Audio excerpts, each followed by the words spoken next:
Why is that every time the police kill a black man, an unarmed black man, people, i.e., the media, want to bring up black on black crime? Like, how is there a parallel? What does black on black crime have to do with the life that was just taken away in the hands of an unruly, overzealous, incompetent police officer who was probably scared for no reason? All right, so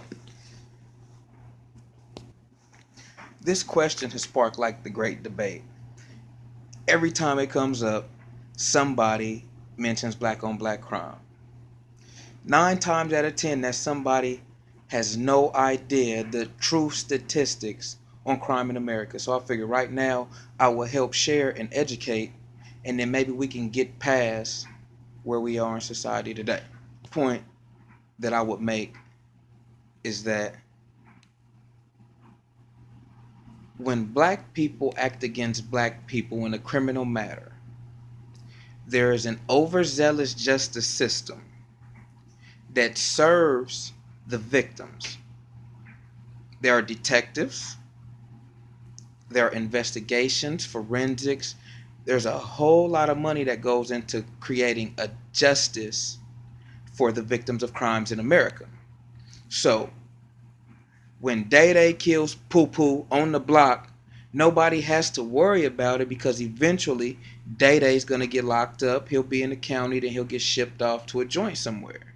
Either that or he'll tell somebody else's business. But that's a whole nother episode. So with that being said, that is the reason that there doesn't have to be a big uproar when something happens within our community. Things happen in communities, and we have a system in place that's supposed to create justice, and we allow them to do what they do. Otherwise, we would have to take justice into our own hands, which would potentially create more black on black crime. So, the reason why you don't hear much spill when something happens, maybe as much as a Trayvon Martin case or a Michael Brown, is because we know that eventually justice will be served. We don't have to go out and serve that justice. We don't have to picket for the police to pull over, a potential suspect. They're going to do it anyway. That answers your question, hopefully. Next, the idea that black on black crime is such a major issue. Okay, crime, period, is a major issue. Anytime somebody's hurting somebody else, taking from anybody else, that's an issue. There's no color that should be attached to it, no racial parameters. However, when crime does come to play, you always hear black on black. You never hear white on white. I very, very, very rarely ever hear someone mention white on white crime. So, why is that? Good question.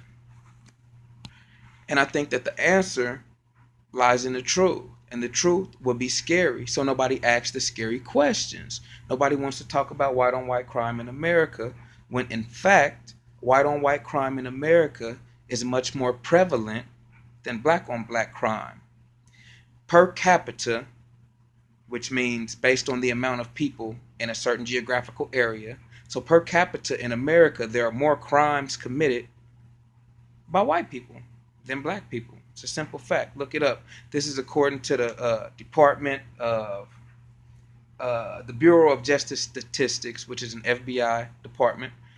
This is their report from 2012. So any of my statistics will come from that report, 2012. If you want to argue with me, go read the report first. White on white crime. In America, a white person is 6 times more likely to be killed by another white person than they are a black person. In America, 83% of all crime against white people was committed by white people. Yes, of course, 93% of all crime committed by against black people was by black people. But in America, black people only represent 13% of the population, which means a lot more crimes were committed against white people by white people. Do the math.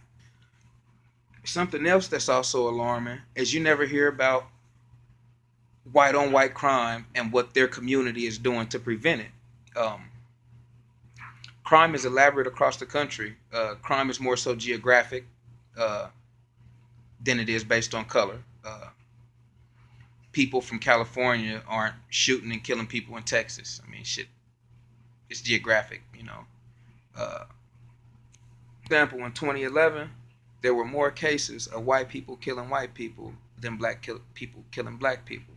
Now, of course, the media will never mention that. You will never get that spin. It's not even really important. Um, Death is a tragedy, all in all.